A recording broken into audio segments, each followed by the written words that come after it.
Ever wondered how to season a cast iron skillet properly? Well, seasoning your skillet is more than just a one-time task. It's a crucial step that ensures the longevity of your skillet, and it's a secret weapon to enhancing your cooking performance. Imagine the sizzle of a perfectly seared steak, or the golden crust of a homemade cornbread, all achievable with a well-seasoned skillet.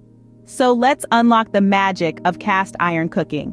Get ready to learn the step-by-step process of seasoning a cast iron skillet. First, start with a clean skillet. Clear away any leftover food debris using warm water and a stiff brush. Remember, avoid soap or dishwashers, as these can strip away the skillet's existing seasoning. Once cleaned, dry it thoroughly to prevent rusting.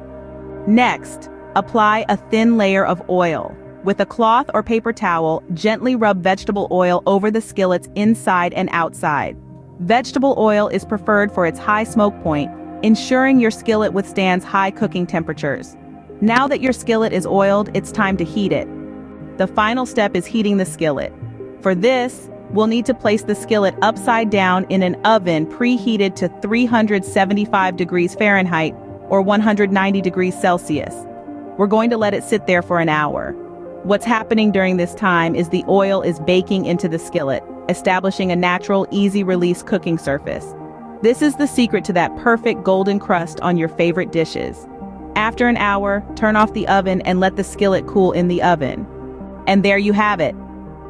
We've navigated through the simple yet essential process of seasoning a cast iron skillet. It all starts with a thorough cleaning, followed by an even application of oil. The final step, heating the skillet, seals the deal by crafting that prized non-stick surface and preventing rust.